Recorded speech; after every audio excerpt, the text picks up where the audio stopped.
అపచారం, ఘోర అపచారం జరిగింది ఎక్కడో తెలుసా? విజయవాడ దుర్గ గుడి. అమ్మవారికి క్షీరాభిషేకం చేసే సందర్భంలో ఆ క్షీరంలో అంటే ఆ పాలల్లో పురుగులు వచ్చాయి. అవును, మీరు వింటోంది, నేను అంటోంది అక్షరాల నిజం. ఇటు దుర్గగుడి వరుస వివాదాల్లో చిక్కుకుంటోంది. ఇంకోసారి ఇంద్రకీలాద్రిపై ఈ వివాదం రాజుకుంది. ఇంద్రకీలాద్రిపై ఘోర అపచారం జరిగింది.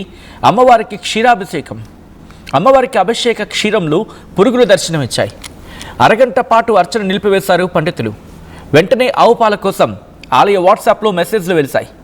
అభిషేకానికి టెట్రాబిక్ ఈ పాలు వాడుతున్నట్టుగా చెప్తున్నారు పండితులు. శుక్రవారమే అమ్మవారి అర్చన మధ్యలో ఆగిపోయింది. దీంతో అపచారం జరిగిందంటూ భక్తులు భావిస్తున్నారు. అమ్మవారికి అర్పించే ఆ పాలల్లో, ఆ క్షీరంలో పురుగులు ఎలా వచ్చాయి? అసలు అమ్మవారికి ఉపయోగించే ఆ పాలు కావచ్చు, లేకపోతే పదార్థాలు కావచ్చు, వాటన్నిటిని చాలా కీన్గా అబ్జర్వ్ చేసుకుంటూ ఉంటారు కదా, చేయాలి కదా. ఎందుకంటే భక్తుల మనోభావాలకు ముడిపడిన అంశం ఇది. అక్కడ చర్చ జరుగుతోంది. ఇలా ఎలా చేస్తారు? అమ్మవారి విషయంలోనే ఇంత అజాగ్రత్తగా ఉంటే మరి భక్తుల పాలిట ఇంకెలా ఉంటుంది? భక్తులు తినే ప్రసాదాన్ని ఇంకెంతలా నమ్మాలి? మీరు అమ్మవారి పట్ల జాగ్రత్త తీసుకోకపోతే భక్తుల విషయంలో ఇంకేం తీసుకుంటారు? ఇది అక్కడ వినిపిస్తున్న మాట. గత కొద్ది రోజులుగా దుర్గగుడి వివాదంలో చిక్కుకుంటూనే ఉంది. ఏదో ఒక వివాదం. ప్రస్తుతం దుర్గగుడిలో ఇంకొక అపచారం చోటు చేసుకుంది. మరీ ముఖ్యంగా అమ్మవారికి అభిషేక సమయంలో అర్పించే క్షీరంలో అంటే పాలల్లో పురుగులు దర్శనమిచ్చాయి. అమ్మా, మన్నించి అంటున్నారు నీ భక్తులు, క్షమిస్తావా? ప్రస్తుతం దీని గురించే చర్చించుకుంటున్నట్టు అర్థం చేసుకోవచ్చు. మీరు కామెంట్ చేసే ప్రయత్నం చేయండి.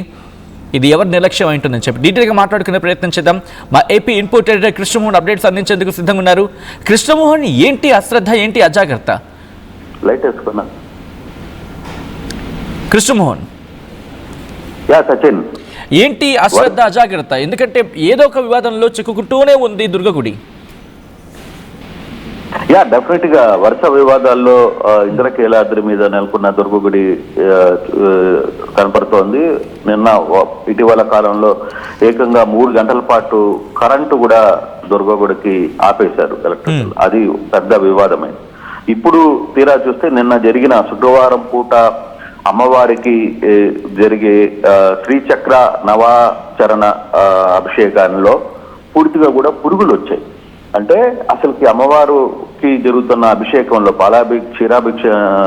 అభిషేకంలో అసలుకి ఎలా పురుగులు వచ్చాయి, ఏం జరుగుతుంది అనేది అర్థం కాలేదు. దాదాపుగా అరగంట సేపు అర్చన కూడా ఆగిపోయిన పరిస్థితి. భక్తులు కళ్ళ ముందే అర్చన ఎందుకు ఆపేశారో అర్థం కాకుండా అయిపోయిన పరిస్థితి అయితే నెలకొనింది సచిన్.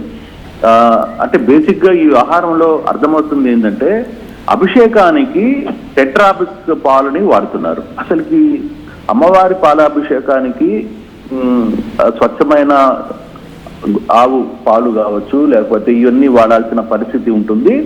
దానికోసంగా ప్రత్యేకంగా కొన్ని ఆవులను కూడా పెంచిన పరిస్థితి ఉంది. కానీ వీళ్ళు ఎందుకు టెట్రాబి పాలు వాడుతున్నారు అనేది అర్థం కాని పరిస్థితి. సో ఒక్కసారిగా అర్చకులకి పాలల్లో పురుగులు కనపడేసరికి అర్చకుడు వెంటనే దాన్ని ఆ ఆలయకి ఒక గ్రూప్ ఉంది, ఆ గ్రూప్ లో మెసేజ్ పెట్టారు, ఇట్లా పాలలో పురుగులు ఉన్నాయి, ఆపేస్తున్నాం మేము అని. సో అప్పటికప్పుడు అక్కడున్న స్టోర్ కీపర్ కావచ్చు, కొంతమంది ఫర్దర్ గా జరగబోయే అంశాన్ని ఏం చేయాలో అర్థం కాక ఆవు పాలు కోసం పరుగులు తీసిన పరిస్థితి అయితే వచ్చింది. దాదాపుగా అరగంట సేపు వేద పండితులు అర్చనని ఆపాల్సిన పరిస్థితి అయితే వచ్చింది. నవ వర్ణార్చన నిర్వహిస్తున్న అర్చకులు టెట్రాబి ప్యాకెట్లలో పాలు ఒక్కసారిగా పురుగుల్ని గమనించడంతో ఏం చేయాలో అర్థం కాని పరిస్థితి. అలాగే పంచామృత అభిషేకం కూడా వినియోగించకుండా దాన్ని పక్కన పెట్టాల్సిన పరిస్థితి ఏర్పడింది. ఒకసారిగా ఏం జరుగుతుందో అర్థం కాలేదు. అర్చకులు పూజన ఆపేయడంతో భక్తులకి ఆందోళన చెందారు. అసలు ఏం జరుగుతుంది, అరగంట సేపు ఎందుకు అమ్మవారి అభిషేకాన్ని ఆపేశారు. అసలు ఏం జరిగింది అనే అంశాన్ని కూడా వాళ్ళకి కూడా అర్థం కాలేదు. తీరా ఇట్లా గ్రూపులో అంటే వాళ్ళకి టెంపుల్ గ్రూప్లో ఇట్లా పాలల్లో పురుగులు ఉన్నాయి, ఈ ప్యాకెట్స్ లో పురుగులు ఉన్నాయని అర్చకుడు చెప్పడంతో అప్పుడు అధికారులు అప్రమత్తమయ్యారు. తీరా అంటే అసలుకి ప్రధానంగా ఇప్పుడు చర్చ ఏంటంటే అమ్మవారికి ఈ ప్రైవేటు పాల ప్యాకెట్లతో ఎందుకు అభిషేకం చేస్తున్నారు అనేది అర్థం కాని సమస్య. అసలుకి అర్చన పాలాభిషేకం చేయాలన్నా లేకపోతే అమ్మవారి సేవలో కంప్లీట్ గా కూడా స్వచ్ఛమైన ఆవు పాలు, తేనె, లేకపోతే పెరుగు ఇవన్నీ వాడాల్సిన పరిస్థితి ఉంటుంది. దానికోసంగా ప్రత్యేకంగా ఒక గోశాల కూడా ఉంది. కానీ అవి వాడకుండా ఇవి ఎందుకు వాడుతున్నారు అనేది అర్థం కాని పరిస్థితి. చాలాసేపు తర్వాత అప్పటికి అక్కడ చైర్మన్ బుర్రా రాధాకృష్ణ, అలాగే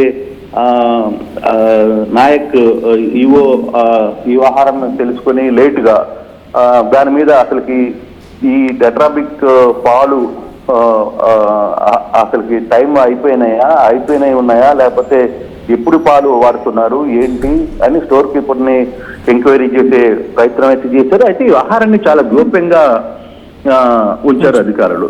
వరుసగా జరుగుతున్న ఇటువంటి వివాదాలు ఎంత దూరం వెళ్తాయి, భక్తుల మనోభావాలతో అధికారులు ఇష్టారాజ్యంగా వ్యవహరిస్తున్నారు అనేది చాలా స్పష్టంగా అర్థమవుతోంది. అంటే తిరుమల క్షేత్రం కావచ్చు, లేకపోతే విజయవాడ ఇంద్రకీలాద్రి క్షేత్రం కావచ్చు, కొన్ని వేల మంది ప్రతిరోజు భక్తులు ఇక్కడ అమ్మవారిని దర్శించుకునే దానికి వస్తుంటారు. దానికి ఒక కమిటీ ఉంది, ఒక పెద్ద స్థాయిలో వ్యవస్థ ఉంది, కొన్ని కోట్ల రూపాయలు ఆదాయం ఉంది. అయినప్పటికీ అధికారులు ఎందుకు ఈ కకృతి పనులు చేస్తున్నారు అనే దాని మీద కొంత చర్చ అయితే జరుగుతుంది. ఈ వ్యవహారం నిన్న రాత్రి జరుగుతున్న సమయంలో బయటకు వచ్చిన పరిస్థితి. ఈ వ్యవహారాన్ని కూడా చాలా వ్యూపంగా ఉంచాలని అధికారులు ప్రయత్నించారు. అంటే గోప్యం రైట్, అదే పాయింట్కి వస్తాను. అంటే గోప్యంగా ఉంచే ప్రయత్నం చేస్తున్నప్పుడు ఎలా బయటకు వచ్చింది? ఎవరైనా బయటకు పంపించే ప్రయత్నం చేశారా, లేకపోతే విషయం ఎలా బయటకు వచ్చింది? ఇష్యూ ప్రధానంగా బయటికి రావడానికి కారణం ఏంటంటే, ఎవరైతే ఈ పురుగుల్ని చూశాడో, అర్చకుడు అభిషేకం చేస్తున్నప్పుడు పురుగుల్ని చూసిన తర్వాత ఆయన గ్రూప్ లో మెసేజ్ పెట్టాడు, ఇట్లా పాలలో పురుగులు ఉన్నాయి, అర్చనాన్ని ఆపేస్తాను, అలాగే పంచామృతాన్ని కూడా పక్కన పెడుతున్నాను అని చెప్పి ఆయన గ్రూప్ లో మెసేజ్ చేశారు. దాంతో ఒకసారిగా ఈ వ్యవహారం బయటకు వచ్చింది. లేకపోతే అధికారులు దాన్ని కూడా తప్పిపుచ్చే ప్రయత్నం చేసేవాళ్ళు. అసలుకి ఇప్పుడు ప్రధాన సమస్య ఏంటంటే, టెట్రాబీ పాలను ఎందుకు వాడుతున్నారు, ఎవరు ఆమోదంతో ఈ పాలను వాడాల్సిన పరిస్థితి ఎందుకు వచ్చింది? డైలీ అమ్మవారికి అవసరమైన అభిషేకానికి అవసరమైన పాలు, స్వచ్ఛమైన పాలు తెచ్చుకోవాలి, గోశాల ఉంది, తర్వాత అక్కడ నుంచి పాలు తీసుకోవాల్సిన పరిస్థితి ఉంది. మరోవైపు అభిషేకం తయారు చేసిన, అమ్మవారికి పెట్టే ప్రసాదాలు తయారు చేసిన వాటిని ఎంతో శ్రద్ధతో చేయాల్సిన పరిస్థితి ఉంటే కనీసం ఈవో ఇప్పటి వరకు కూడా దాన్ని స్పందించకపోవడం, చైర్మన్ స్పందించకపోవడం, ఈ వ్యవహారాన్ని సరిగ్గా చూసుకోలేకపోవడం వీళ్ళ అలసత్వానికి చాలా నిదర్శనం. చాలా చాలా ఇంపాక్ట్ కలిగజేసే అంశం. కానీ ఈ వ్యవహారం మీద ప్రభుత్వం ఎలా రియాక్ట్ అవుతుందో చూడాలి. కానీ ఇంత నిర్లక్ష్యంగా వ్యవహరిస్తున్నారా అక్కడ పాలకులు, అధికారులు? కరెక్ట్, మీరు అంటుంటే నాకు ఇక్కడ పాయింట్ గుర్తొస్తుంది. మీరు అన్నట్టుగా మన కరెంటు లేదు, ఈ రోజేమో అమ్మవారికి చేసే అభిషేకంలో పురుగులు వచ్చాయి. అంటే ఈ రెండింటి తర్వాత సాధారణంగా వెళ్ళే భక్తులు ఎవరికైనా వచ్చే డౌట్ ఏంటంటే, వీళ్ళు అమ్మవారిని సరిగ్గా పట్టించుకోవట్లేదు, మాకు పెడుతున్న ఆ ప్రసాదాలు ఇంకెలా ఉందని చెప్పి డౌట్ వస్తుంది. ఇంకప్పుడు డెఫినెట్ గా వస్తుంది కదా. డెఫినెట్ గా అమ్మవారికి శుక్రవారం పూట జరిగే అభిషేకం చాలా నిష్ఠతో చేయాల్సిన పరిస్థితి. సో అటువంటి అభిషేకంలో జరుగుతున్న పాలలో పురుగులు రావడం, పురుగులకు సంబంధించిన ఆహారం మీద ఎందుకు అధికారులు రియాక్ట్ కాలేకపోతున్నారు, ఇంత నిర్లక్ష్యంగా ఎందుకు వ్యవహరిస్తున్నారు? ఏదో ఒక అపవాదు, ఏదో ఒక అపచారం వరుసగా అమ్మవారి టెంపుల్ మీద వస్తున్న నేపథ్యంలో అసలు ఏం జరుగుతుంది? అక్కడ పాలక మండలి ఏం చేస్తుంది, దేవాదాయ శాఖ ఏం చేస్తుంది, అక్కడున్న ఎన్విరాన్మెంట్ కమిషనర్స్ ఏం చేస్తున్నారు, ఈవోలు ఏం చేస్తున్నారు? అసలుకి ఇంద్రకీలాద్రి మీద ఉన్న అమ్మవారిని పట్టించుకోకపోతే ఇక అక్కడ ఉన్న భక్తులు ఎటువంటి పరిస్థితులు ఉంటాయి? చాలా ఇష్యూ అయితే దాన్ని జరుగుతుంది. భక్తులు చాలా అసహనం వ్యక్తం చేసిన పరిస్థితి. అసలుకి అరగంట పాటు అర్చన అంటే అర్చన జరుగుతున్న అమ్మవారికి చేస్తున్న అర్చనని అరగంట సేపు మధ్యలో ఆపేశారు. మధ్యలో ఆపేయడం అంటే అసలుకి ఎంత అపచారం జరుగుతుంది. దీని మీద ఇప్పుడు అధికారులు ఏం మాట్లాడతారు, లేకపోతే చైర్మన్ ఏం మాట్లాడతారో చూడాల్సిన పరిస్థితి అయితే ఉంది. కానీ ఓవరాల్ గా ఈ వ్యవహారం మీద మాత్రం భక్తులు చాలా తీవ్ర అసంతృప్తికి గురవుతున్న పరిస్థితి అయితే ఉంది. ఇంత నిర్లక్ష్యంగా ఎలా వ్యవహరిస్తారు అనే దాని మీద చాలా సీరియస్ గానే భక్తులు రియాక్ట్ అవుతున్నారు. Sachin. Right Krishnamohan, thanks for the update. మొత్తం అయితే మాత్రం ఇదేంటి అపచారం, అమ్మవారినే పట్టించుకోరా, ఇది ప్రస్తుతం భక్తుల నుంచి వినిపిస్తున్న మాట. వరుస వివాదాల్లో చిక్కుకుంటోంది విజయవాడ దుర్గగుడి. మరోసారి ఇంద్రకీలాద్రిపై ఘోర అపచారం జరిగింది. అమ్మవారికి జరిపే అభిషేకంలో, అభిషేక పాలల్లో, అభిషేక క్షీరంలో పురుగులు దర్శనమిచ్చాయి. అరగంట పాటు అర్చన నిలిపివేశారు పండితులు. వెంటనే ఆవు పాల కోసం ఆలయ వాట్సాప్లో మెసేజ్లు దర్శనమిచ్చాయి.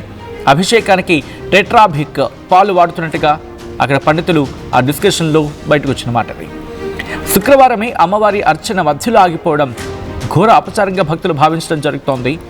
శుక్రవారం పూట ఎంతోమంది ఎక్కడెక్కడి నుంచో అమ్మవారిని చూసేందుకు, అభిషేకాన్ని దర్శించేందుకు ఎన్నో వేల మంది, లక్షల మంది చేరుకుంటూ ఉంటారు గుడికి. అటువంటిది ఏంటి నిర్లక్ష్యం, కనీసం పట్టించుకోరా?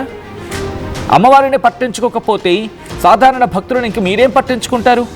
మీరేం శ్రద్ధ చూపిస్తారు? ఇంకక్కడ సమాధానం చెప్పాల్సిన బాధ్యత ఆలయ అధికారులకు లేదా? అమ్మవారికి జరిపి పూజాది కార్యక్రమాల్లోనూ మీరు బాధ్యతగా లేకపోతే, మీరు అక్కడే బాధ్యతగా లేకపోతే ఇంకా భక్తుల పరిస్థితి ఏంటి?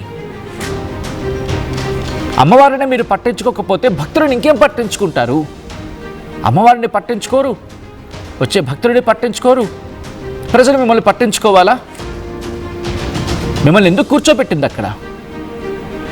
మీకెందుకు భక్తులు వాళ్ళ ముక్కుల రూపంలోనో, ముడుపుల రూపంలోనో అమ్మవారికి సమర్పిస్తున్న ఒక రూపాయితో మీకు మళ్ళీ